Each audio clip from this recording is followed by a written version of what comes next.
Hey guys, I'm going to be teaching you how to make cutouts of photos.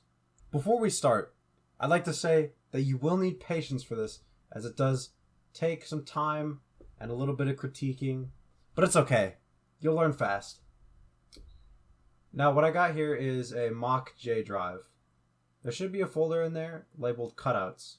If you open it up, it should look exactly like this, maybe in a format sort of like this, where you can see finished, needs cutout, and work in progress. Now, when you want to cut out, always make sure to put it in here. Here's a photo I have of Jade, a fellow staff member, and as you can see, it's professionally taken, which we obviously can't do while we're on the field or the court or wherever we're at. But there's some things you want to look for. You see how it's separated almost very cleanly, very nicely, almost no blur. That's good. That's what we want. That'll make it easier for us to cut it out. Now, some bad photos would be very blurry photos or photos with a lot of motion in it. Another thing we don't like to have is grainy photos. But enough talking, let's actually get to the real business. You'll need to go to the cutout folder and find the image that you want. Go ahead and drag it into Photoshop. It doesn't matter where, but always on the home screen. And now your photo's in here. Now, usually there's a contextual taskbar, but with the version of Photoshop I have, it's not here. It should look something like this. I'll show it up on screen. Now, this can be helpful, but sometimes it gets in my way. There's a button on it that says Select Subject. You want to go ahead and select that subject. Or if you're doing it the old-fashioned way, come up here to Select and do Subject. Give your computer some time to load, as it won't load as fast as mine. However, now you see these ants walking around her, which is what they're called. These show what you have selected. So I have pretty much all of Jade selected, except some few minor parts that need to be fixed. For instance, if we come in here, you can see that her earring isn't fully selected, her hair isn't fully selected, and you'll see some minor details like right here on her leg, where it's kind of cutting off, kind of not. But here's how you fix that. Go over here to the magic wand, it's right under the lasso, and do Quick Selection Tool. This allows you to select pretty much anything with a guideline. So say I wanted to select this, like I just did, and it would try and figure out where it is. It's pretty helpful for finding out what's there and what's not there. For instance, I could just go ahead and draw over this, and now I have this entire section selected. Now, if we come down here, you can see that part of her foot is actually thinking that it's in the concrete. But what you want to go ahead and do, if you have a little plus symbol, hold Alt and then drag over it to where it removes it. But now you can see, again, her sandal is also being taken away. So you'll just want to go ahead and critique this. Try to get it as best as you can. You don't have to be absolutely perfect. I'm going to go ahead and do that to the entire border, and you'll need to do the same for your cutout.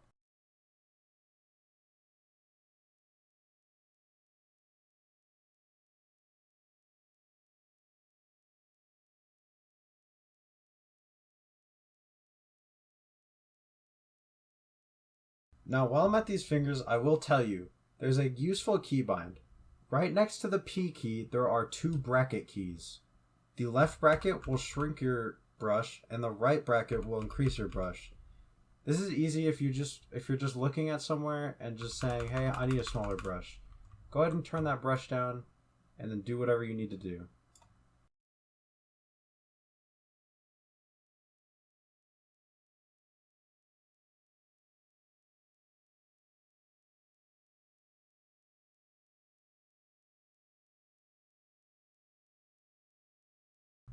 I'm coming back to the hair to show you something important. As you can see, you can still see the background in the strands of hair. Now, you won't want to use the quick select tool because it will try to select the background. Instead, what you want to do is right click the lasso tool, or just keep the lasso tool depending on what you want. Hold shift and then drag around the hair that you want. It's important to keep hair strands like this so that you can get as much detail as possible, but try to keep it limited to the hair.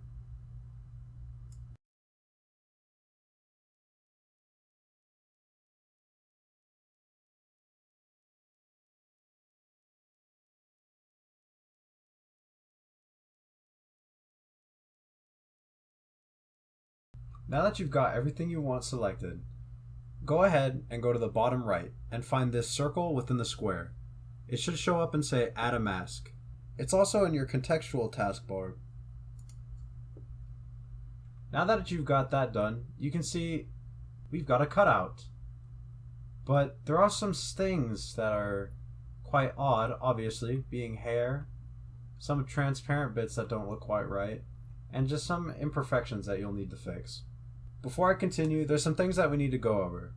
If you hold Alt and click on the layer mask, it will show you what is being layered. The things in white are what is being shown on the image. The things in black are what are not being shown in the images.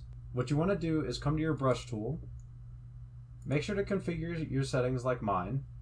It doesn't have to be the same size, but hardness 80 is usually the best. If we go back to the image by just clicking here, and then we go over it, well, now that's colored. Well, that's because you have to have the layer mask selected.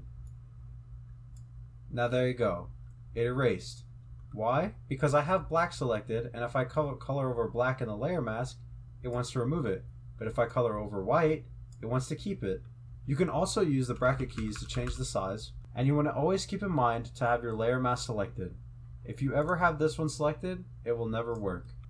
Something helpful that I like to do is to create an extra layer by clicking the plus in the bottom and holding Control or Alt, depending on where your black is, and clicking delete. For me, it was Control. Now the delete key will delete whatever is on that layer, actually just the entire layer. However, if you do Control delete, it will do your secondary color up here. And if you do Alt delete, it'll do your primary color. A good way to switch these, very quick and easy, is to press X. That'll immediately switch your colors over. Putting a black background is always good, especially for some photos. As you can see some of the hair reflecting the light of the background, which may interfere with whatever you're putting on. Same over here. It's easier to see lighter colors. Obviously, if you're working with things that are black, you might want to turn it off just to see. Now what you want to do is go into your layer mask. Come back to the quick select tool and select the magic wand tool. Select the white, but make sure to have the tolerance on something that's high. You don't want something that's too low or too high because it might interfere with your work. Right now, I selected everything that's white and I'm going to press Control Delete because white is my secondary color, and now that entire area is filled. Now I'm going to select the black. Usually you'll have some sort of appendage sticking out, kind of like this, but where there is closed. If that ever happens, click Select and Similar. This will select anything that's black. Then you want to press Alt and Delete if black is your primary color. Next thing you want to do is come over here to Select, Modify, Expand, and expand by 2 pixels, but make sure to apply effect at canvas bounds. Then you want to fill it in with black again. Go back to Select, Modify, Smooth, and do 10 pixels, same effect at canvas bounds. Then you want to fill that with black again. Then you want to go back into Select, Expand, only 1 pixel this time, and then do Filter, Blur, Gaussian Blur, and do 1 pixel. Then you want to come over here to Select and deselect. If we go back to our photo, most of our imperfections have been cleaned up just by doing that. And that's great. That means less work for you and more time to work on other things. However, you'll still notice some imperfections.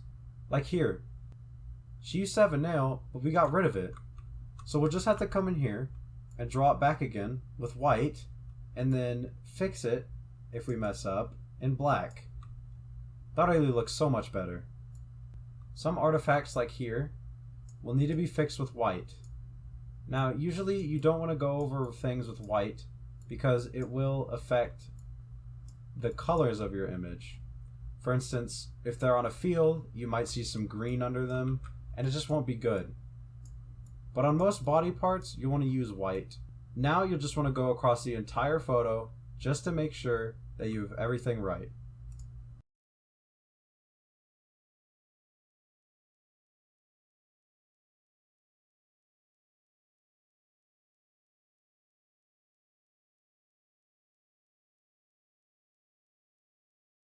Now that you clean up your edges, it's time to move on to hair.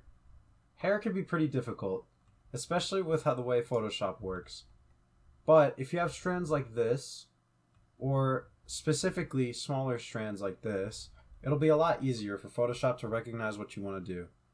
Come over here to your layer mask and double click it. It should take a while to load, but once it does, use the Refine Edge Brush tool and come over here and figure out where your hair is at, what you want to keep. You want to go ahead and draw over the hair so that it will remove the hair that you don't want and keep the hair that you do want. Now, this can be a bit tricky, especially on hair strands that are this large. If I click OK, you can see that it's kind of faded, kind of not, which is good. But we still need to work on it some. You can always use a bigger brush. You can resize it the same way we have been. And you just want to go over all of the hair to make sure it knows what you want. But again, remember, sometimes it's not always perfect. Like here. Larger hair strands are tedious. But what I found is good is to go over here in your global refinements and turn the contrast up to about 40 to 50%. Now you can draw over it again just to figure out where you're going. Click OK, and boom, that already looks so much better. But again, you can still see some of the background.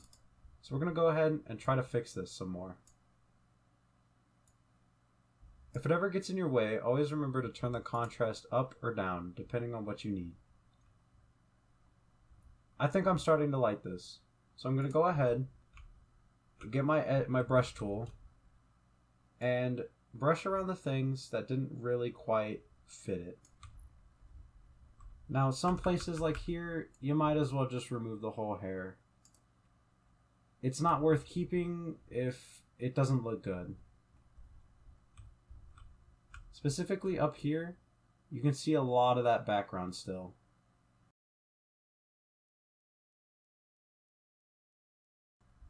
But now that you have fixed it, it should look better.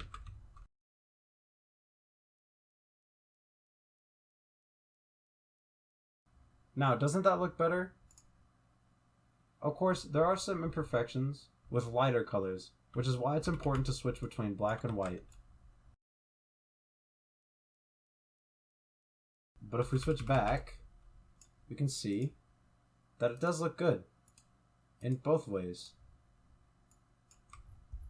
You want to go ahead and do that for pretty much every hair strand that you wanted to keep out. For some areas like this, where it's hard to tell, you can just get rid of it.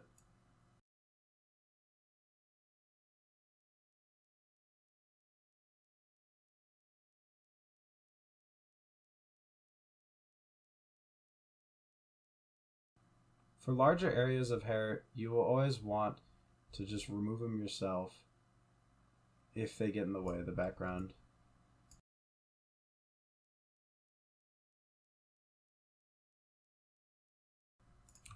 Now again, double click your layer mask and draw over what you want to be hairified or something like that. Again, make sure to turn the contrast up if you think you need to. For me, I do, because for some reason, it doesn't like me. But here you go. That should look good in both black and white. It looks pretty decent. If you come back down here, you can still see that there's a little bit of color, so I'm just going to go ahead and fix that.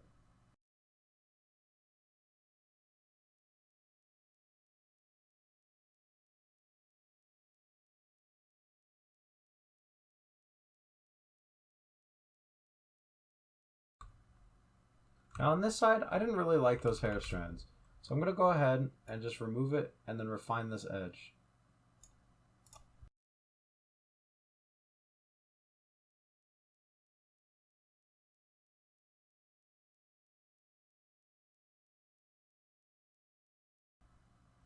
Now again, you always want to remember that patience is key when doing these things. And sometimes you have to get in places you might not expect to be in. But that's okay. That's all part of the cutouts. But here we go. I think we're finished. Now, there's one last thing you need to do. Make sure to hit Control and S to save it. Make sure it says to save the file type as a PSD or just any Photoshop file. Go to Cutouts, Work in Progress, and save it there. Click OK. Wait for it to save. And then you want to go over here to the crop. Make sure to get rid of this layer if you do have it. And try and select the person as best as you can. Then press Enter. And now the file is more fitted to the person. Next, just to get the image out in a PNG file to where the background is transparent, go to File, Export, Export As. Make sure this says PNG Transparency. Go to Export. And then go into the Cutouts folder again. Go to Finished. And then save it there. Make sure it's labeled PNG. Now that you're done with that, you can go ahead and close it or save it if you'd like in this. Make sure that you always have the layer mask. And then you can go ahead and use that photo wherever you'd like. I hope that you can use this cutout knowledge so that you can take your own photos and cut them out just for your page. And mostly so the workload is off of me. But who needs to know about that? Thank you for watching, and I'll see you next time.